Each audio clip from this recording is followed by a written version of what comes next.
So did those guys really name their app after a meme? Huh? Buckle up, fellow kids. It's time for FounderQuest.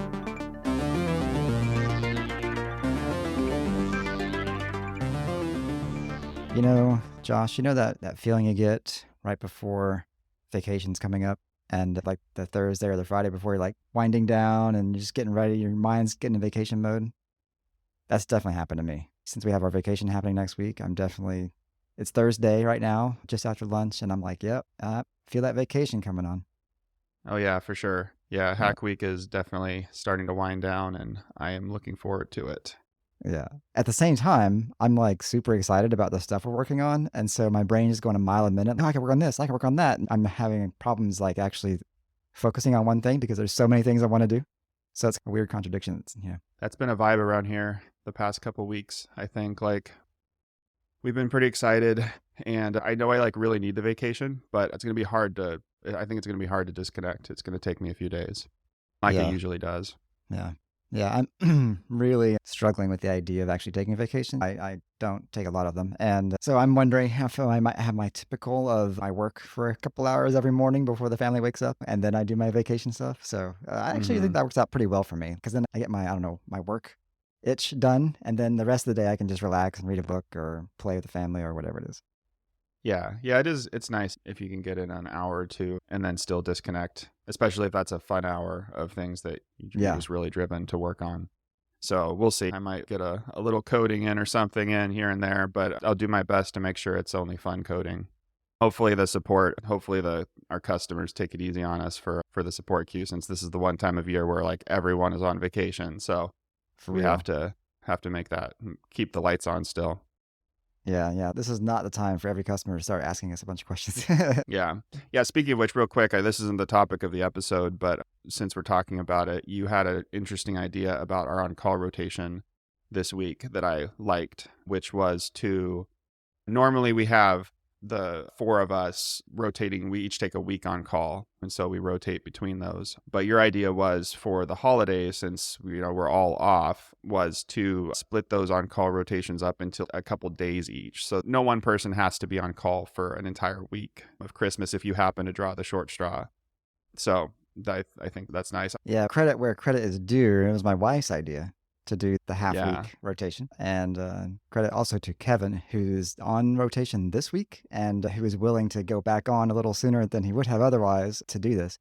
Although, to be honest, as we traditionally have done the past several years at Honeybadger, I was going to hop into the PagerDuty scheduling tool and I was going to take Christmas and New Year's for myself because my kids are older. Like, I'm not having to wrap presents at midnight or whatever it is and wake up at 4 a.m. when the kids wake up and that sort of thing, like the rest of the crew does. Everybody else has little kids, and I just feel like I can take one for the team on that and spare people having to worry about that, and they can enjoy their families. So anyway, I was going to do that anyway. So then when my wife came with this idea and the team was into it, I thought, cool, let's do that. And so Roel had Christmas, the week of Christmas, and then I think you had the week of New Year's. And so I put myself at the second half of the Christmas week, which in our rotation, we go like Monday to Monday. So that ended up with me taking Christmas. And then that ended up with Kevin then being on New Year's. And so I double checked with Kevin. I'm like, hey, since you didn't really volunteer for this, is this okay? And he said, well, yeah, it's fine, except that I do have a plan to go to a New Year's Eve party. And so I ended up taking New Year's Eve off of Kevin. Because that's gracious of you. I don't do New Year's Eve parties. Actually what we do, we have a tradition in our family of New Year's. We hang around at the house and we play board games. That's what we do all night. And then we celebrate with some Martinellis and some fudge and things like that. And then we go to bed. Yeah, that's a nice tradition. And it works with on-call. It does. It works really well with on-call. But I think I will be skipping my usual tradition of deploying something big on New Year's. That's what I've done in the past because no one cares if Honeybadger goes down on New Year's Day.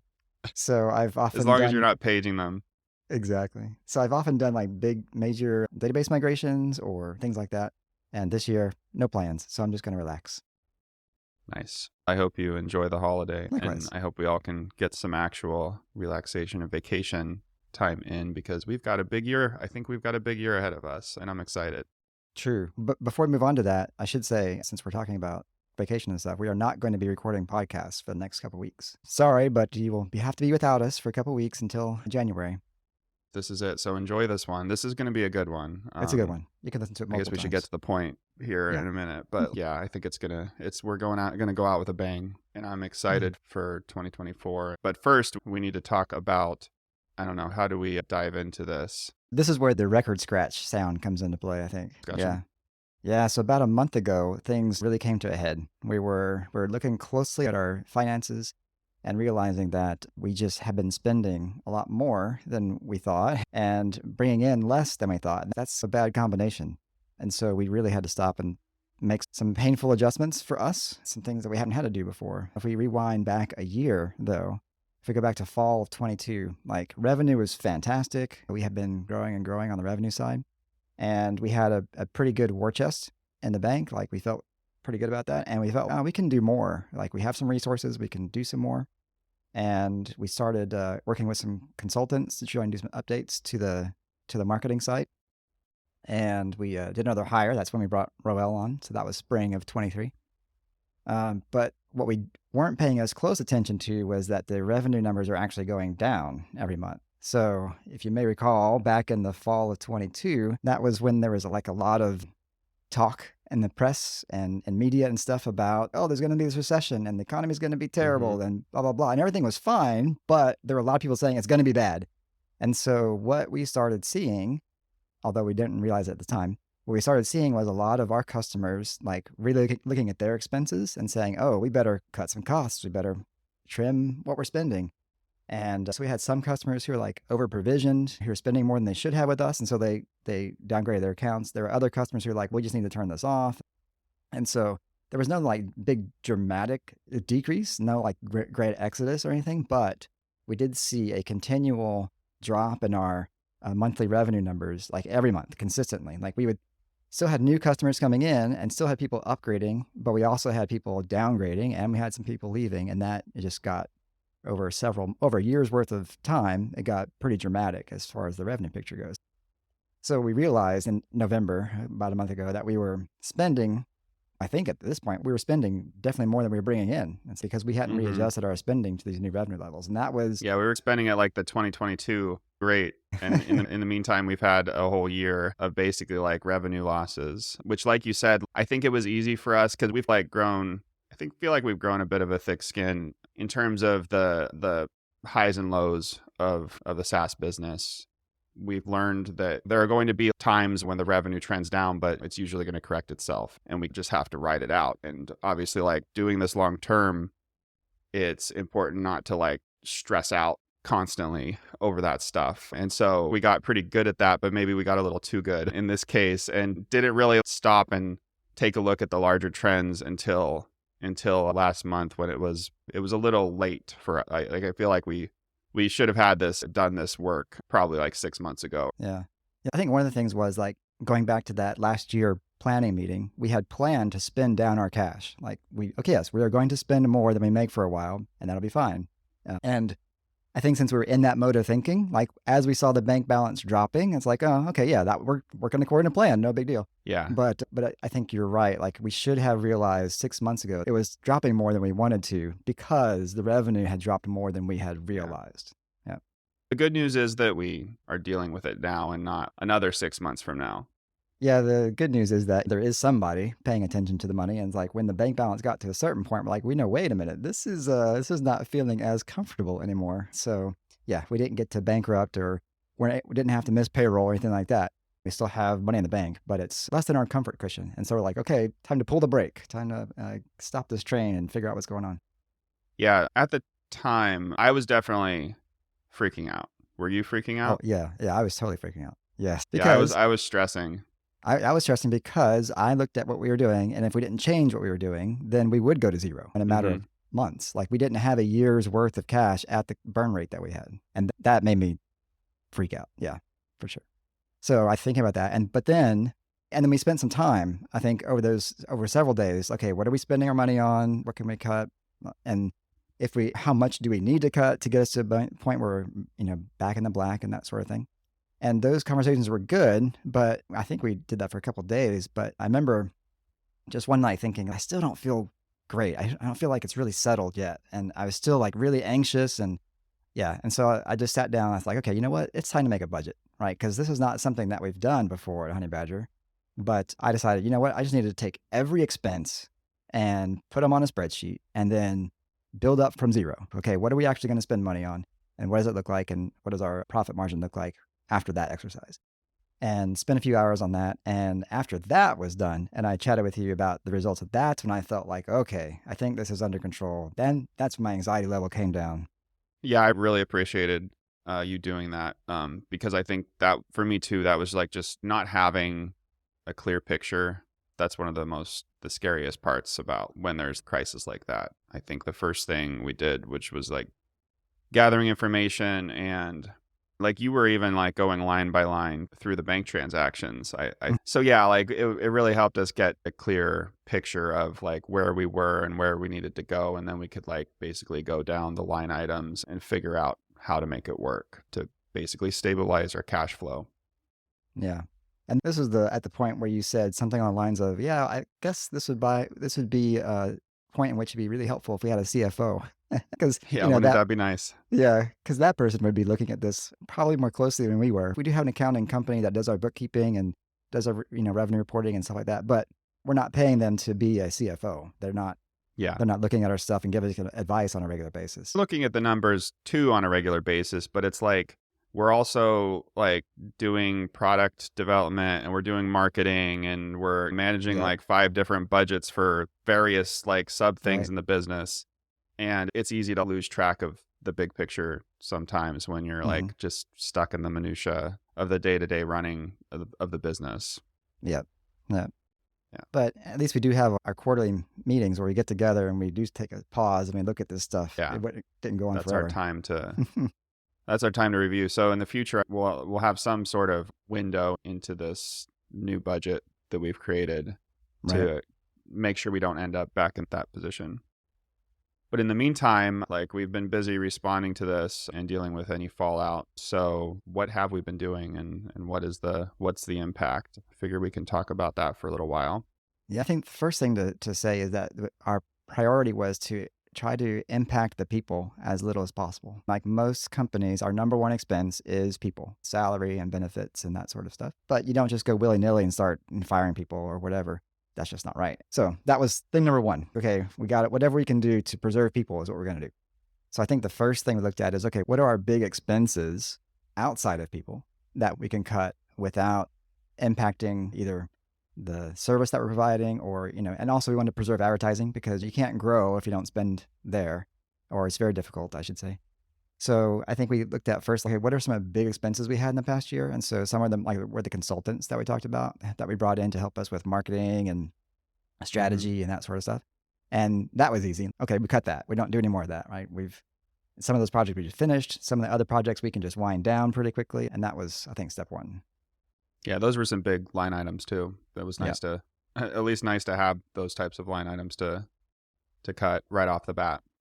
We did a lot of outsourcing last year for software and even maintenance type things.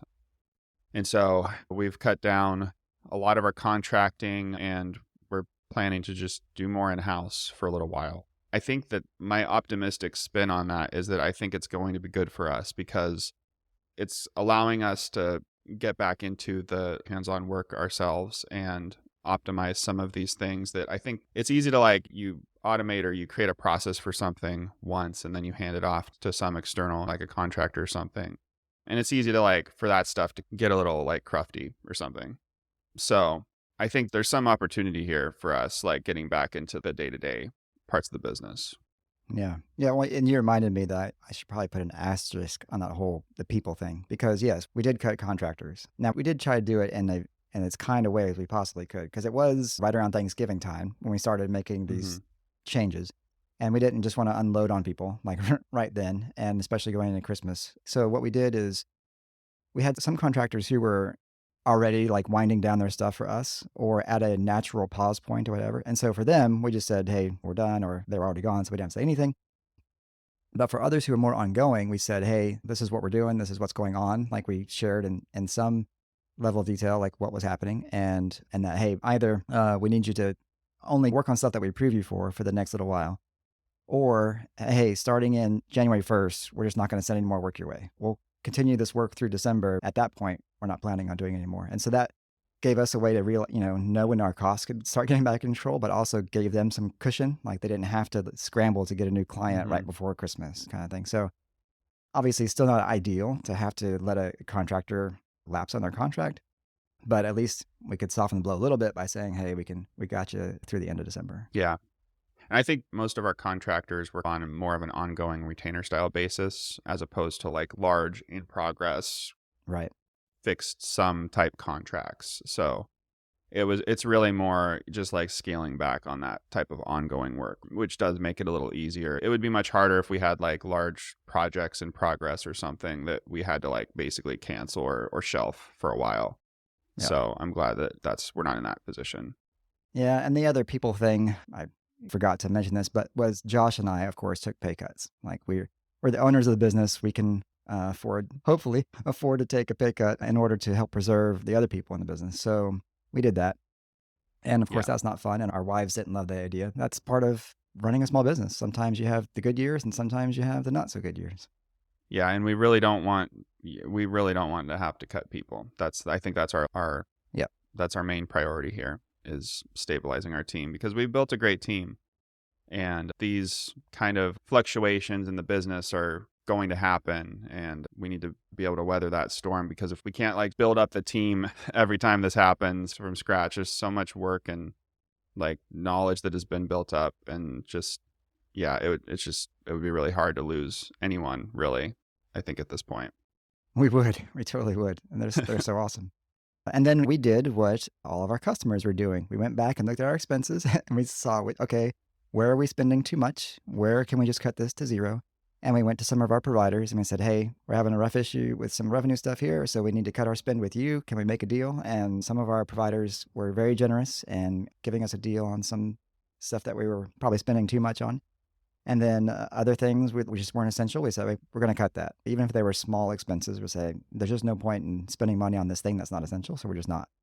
This is kind of that's how we started, with the mentality that we're going to we're pretty scrappy and frugal, and we're going to DIY things. And over the years, as we've made more money, and I think it's good that we did, we decided to be okay with spending more on nice things that just kind of solve that, check that box. Mm-hmm. Maybe it's costing more than if you like threw something together yourself on a weekend, but it's worth it. I think we're returning to the scrappy mindset, at least for a little while. Like, I think when money's good, it makes sense to just pay a little extra for some things, just so you don't have to worry about them. But I think we're pretty good at doing both of those. Yeah. And we're certainly not going back to the same levels of scrappy that we went back to in the original days. Like, for example, at some point along the way, we decided, you know what, we really don't want to be running our own database anymore. We would really like to have a service provider doing that for us so that we don't have to worry about managing that and recovery and that sort of thing. Even though I really enjoy that kind of stuff and we had a pretty good setup before, we decided, hey, we'll spend some more and we'll have a third party do that. And so we're still doing that. Like, we're not bringing that back in-house because it's just the quality of life improvement of having someone else's ops team worrying about that particular aspect is great. And it's worth the money. So we're not going back to the bare bones stuff that we did in the early days. But cutting back on the things that just are nice to have, but not necessary to have. So aside from really focusing on wanting to support our employees and contractors, as we also wanted to, of course, support our customers, right? We're not going to make any changes that impact the quality of the service or put us at risk of reliability. So, like, I say that because hosting, of course, is one of our big expenses. We're 100% AWS, and if you've read maybe DHH's blog post about moving away from the cloud and how he's going to save millions of dollars, whatever. Yes, these things are true in that you typically will spend more with AWS than you would if you ran your own boxes in a colo facility. And we could do that. We could save some money that way.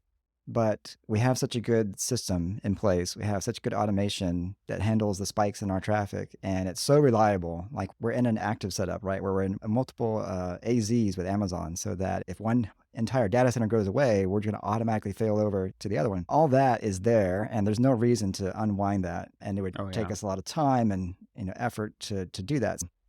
So we're not really going to seriously consider dramatically changing our setup to save a few bucks, right? We're gonna spend money where Yeah. it makes sense.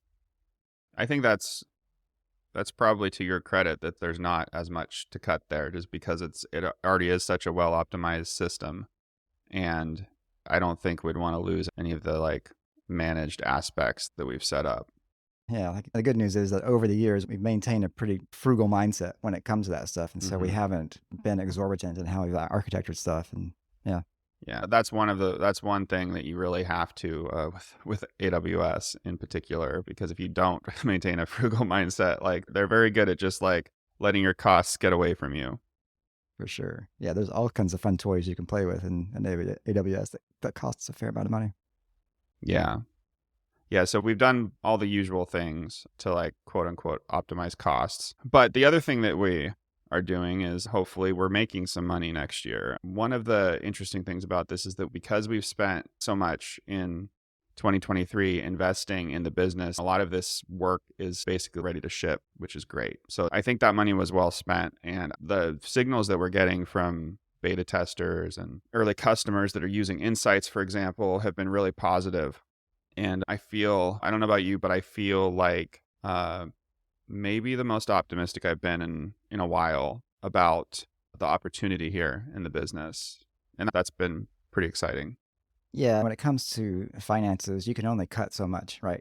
You have certain expenses you just can't go to zero on that. And so you do have to look at, okay, how are you going to grow your revenues? That's where you can really make a difference.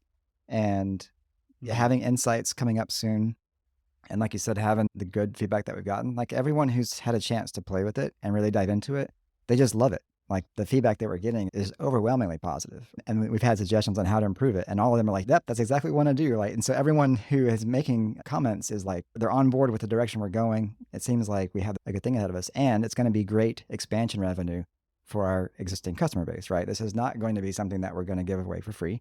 This is going to be something that is going to have an additional cost to it. And for our customers who don't care about it, it'll be fine. It's not going to be forced upon them, but we do think a lot of our customers will love it and will opt into spending a bit more money with us. And if we can get the average take per customer to double, like that would be fantastic. So, who knows where we'll probably won't end up being double, but if it did, that'd be amazing. But anyway, we know it's going to be some growth. It's going to be some lift, because we know that our customers that we have today who are giving us money today are interested in this sort of thing. And the people who have access today now are saying, yes, I'll be happy to spend on this when it's ready, when you're ready to bill me. So yeah, I'm with you. I'm more optimistic now than I have been in quite a while, because we have this big new thing, and we have other big things that we're thinking about in 2024 that I think will make a big lift on the business. Yeah. In the meantime, this is also not just for like people who are excited about the new thing, but this is really improving, and it will improve the product overall, I think, as a whole, like Honeybadger overall. I think that will, whether people are going to be heavily using this or not, it's going to make the entire product better. So I think that's really cool that we can do both things. And then hopefully also the extra things that we want to do with like new products in 2024, which we have lots of ideas. Yeah. One of the things that was neat, so we sent out an email, let's see, you sent it out, a week or two ago now, that basically our periodic, here's what we've been working on email. And in that email, you talked about Insights, and you encouraged people to get in touch if they wanted to get access to the limited preview. And yeah, I kind of teased it. Yeah, and we had a good response to that. I can't remember exactly now how many people responded, but I was watching as they were coming in, because I was enabling each of those customers into the preview.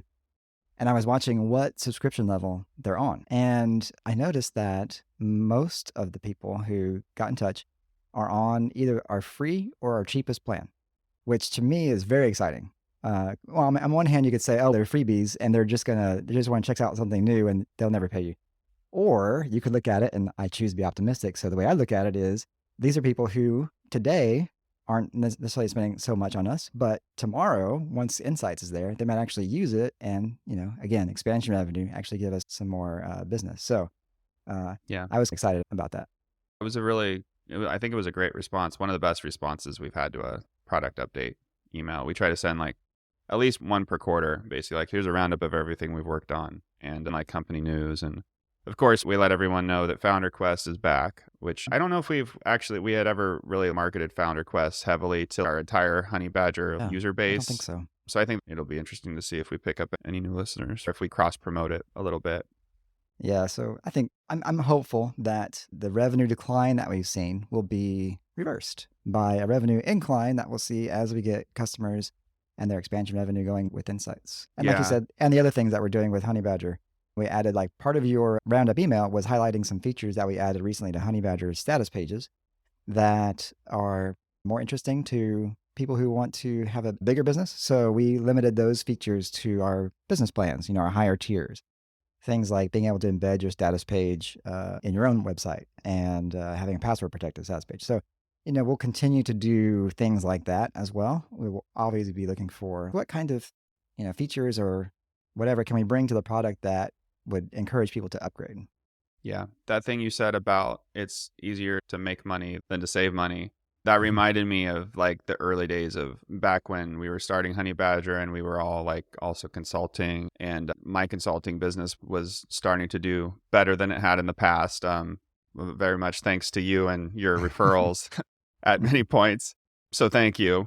But I just remember that being a thing when we would talk about, because back then I was like saving for a house and I was like just starting my family and all these things. I just remember that being a thing that was discussed just, I think, between you, me, and Star in passing was like, yeah, well, you could always like, have your tight budget and pinch pennies and save. But making more money is always like the better option if you can. I took that to heart back then and it worked out. Like I do make a lot more money than I did then. And that has been a lot easier than foregoing my Starbucks or something in the morning or whatever. Yeah. Yeah, on the flip side, I remember vividly, this was back 2007, 8, somewhere in that time frame. I had a friend who's an entrepreneur, and he started his own business, and I think he went to Y Combinator and started getting investment and that sort of thing. And at some point, he wrote his blog post where it was talking about cutting your personal burn, because we always talk about cutting your company's burn. And so he's like, I'm going to sell my car. And he had a fancy sports car. And I'm like, okay, sure. If you have expenses that are out of line like that, sure, I guess it could make sense to cut those, versus trying to, you can pinch some pennies, right? I was going to say it really depends on the car in that story. The car completely changes that story one way or the other. Yeah. Cool. Yeah. I think making more money, but also focusing, like one of the things that we've always come back to is focusing on our customers. Keeping our customers happy, building things that they like. I really feel like that approach and strategy has never let us down. And so long as we can continue to do that and we continue to have customers, like I don't know. I'm like, yeah, I freaked out for a few days or weeks even, but just once you kind of reacclimate to the situation as it is today and knowing that we continue to have customers showing up, loving the product.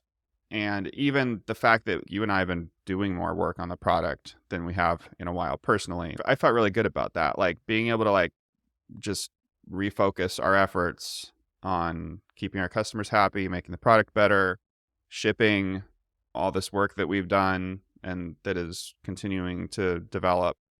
It's felt pretty good. Yeah. There's nothing like a good crisis to help you focus, right? To help you bring clarity to what you do, how you spend your time. And I think that's definitely been the case for me is, spent more time just working and focusing on the work stuff. In 2023, we looked at where we were. We felt like we had this extra. And we thought, yes, we can say yes to more things. Yes, we can do this consultant thing. And yes, you and I personally, we can take some more time away from the business and we can do some other things. Yeah. And yes, we can build a pretty ambitious new product in the business that we have not seen materialize on the bottom line yet in terms of revenue. Right. That's a big bet. Yeah. And so at the end of that time, now we're saying, okay, we have to stop saying yes to all the things. And we have to start saying no to some things that are just going to be distractions. Like, no, we're not going to take on a huge new product right now. Or no, we're not going to do this great customer service request that would turn into 6 months worth of work right now. And or no, we're not going to like support that cool, trendy new framework or integration that like everyone's excited about, but no one is actually, using or whatever. Like Right. maybe we can do that, in 6 months from now versus like immediately. Yeah. There was a great presentation by Steve Jobs. We'll put it in the show notes. I think he was talking to a bunch of employees at this point, and the question came up, what about, I think it was OpenDoc. I guess it was a project that they were working on and when Steve Jobs came back in 96, 97, he just axed a whole bunch of stuff. He's like, nope, we're not going to do that. We're going to focus on some core stuff, right? When he really needed to turn Apple around. And so what he said in this presentation was focusing is about saying no. Basically, yeah, these might be great technologies, but they're just not great for Apple, the business. And so we're just going to say no to them right now. And I feel like that's where we are. Like it's a positive kind of no, right? We're gonna focus on getting insights polished and ready and getting revenue from that versus being distracted by, oh, we could build this new API or we could build this new client interface. And yes, those things would be great. But right now, the answer is no, because we have to focus on this where we think it's most important. Yeah. Yeah. And I think another example of that is even on the marketing side, where we've had a pretty large content operation for our content marketing. We publish 2 blog posts a week at least, and we've done a lot of tutorials and all types of different content basically. But I think the focus in 2024 is going to be less quantity, but I want to really up the quality of our content and everything. And I think there's trends happening in content marketing right now that kind of demand that as well, just with LLMs and AI generated content and all that stuff. I think it's time for everyone to up their game. But I think in our case, it'll be good for us to pull back and just really focus on delivering like a well executed product, regardless of what we're doing. If that's like a blog article, or if it's a new feature in the app, or if it's making our application UI better, for example. Like I just want to make the execution better and do less of it overall. And I think that's what like refocusing means to me. Yeah, I like that. And the good news is that we're small, we're flexible. If the world is dramatically different in 3 or 6 months, then we can make changes to our plans, right? Like just today, the Fed announced they're not going to raise rates.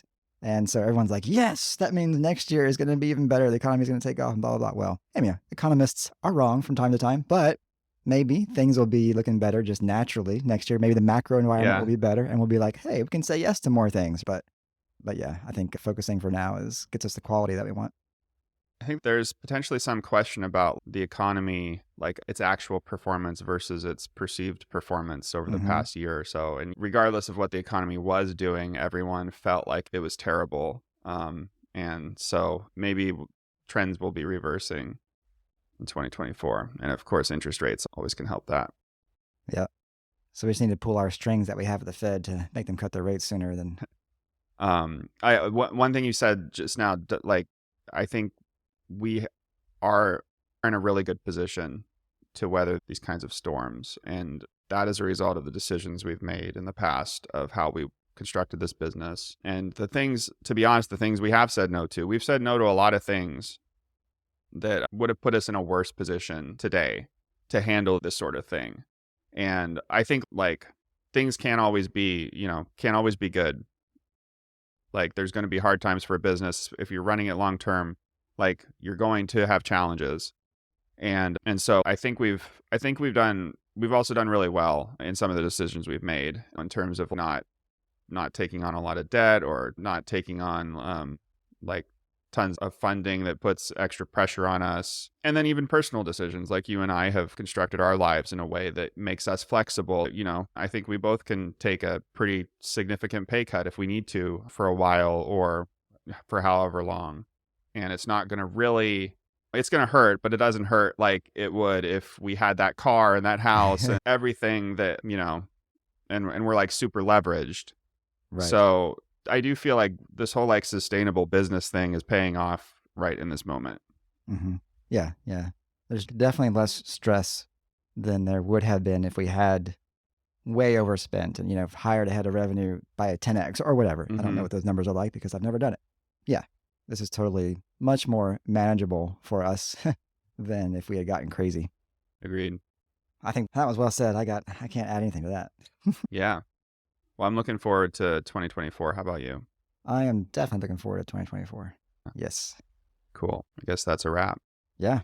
Between now and 2024, we have vacation. We're going to enjoy some time with the family, have some food, relax a bit, think about how we're going to conquer the world in 2024. And of course, continue bringing you fantastic new FounderQuest episodes as we detail the progress and the process. So thanks for listening. I'm going to work on a list of things to say no to for my New Year's resolutions. Excellent. Cool.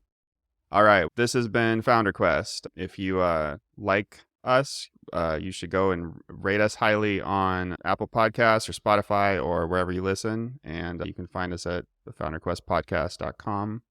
And I guess we'll see you next year. Have a good one. FounderQuest is a weekly podcast by the founders of Honeybadger. Zero instrumentation, 360-degree coverage of errors, outages, and service degradations for your web apps. If you have a web app, you need it. Available at honeybadger.io. Want more from the founders? Go to FounderQuestPodcast.com. That's one word, where you can access our huge back catalog of episodes. FounderQuest is available on iTunes, Spotify, and other purveyors of fine podcasts. We'll see you next week.